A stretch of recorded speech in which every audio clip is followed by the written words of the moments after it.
What's up, fellas? I wanted to make a quick video on just a small habit that has noticeably improved my progression in the squat.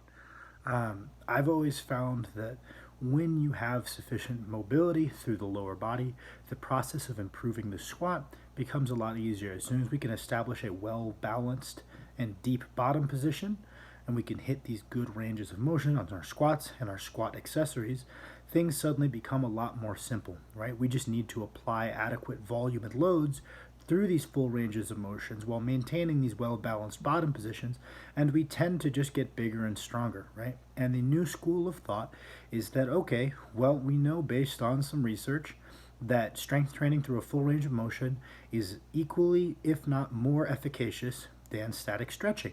So the rationale is, okay, that means we don't need to do any static stretching.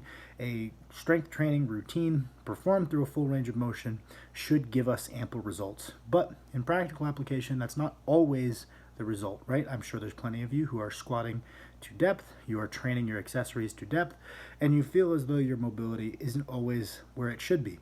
And the concept of specificity applies to mobility as much so as it does anything else, right? So these really generalized mobility routines where we break down the lift into its individual components are probably a little bit less efficacious than spending more time in the position that we want to be proficient in, right? Much the same as a training program, rather than doing one set of squats and then breaking the squat down into 1,000 different components and hitting each muscle individually.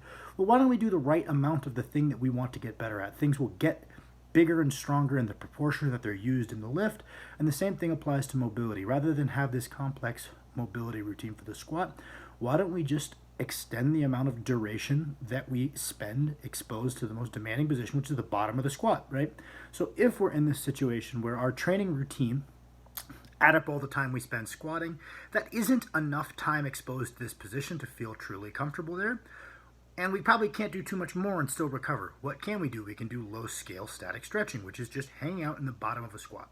Which brings me to what this small habit is, and it's spending 5 total minutes per day spent in the bottom of a bodyweight squat. You can hang out down there, you can shift over one leg, you can shift over the other leg, you can do some Kang squats to stretch out your hamstrings, you could even count some time spent in a Cossack squat, stretching out the adductor towards this total 5-minute goal. You can work on your T-spine mobility while you're down there, and you can break it up into as many different bouts as you need to. At first, you might find, wow, 30 seconds of this fucking sucks. That's terrible, right? Well, shoot, just do 10 30-second bouts.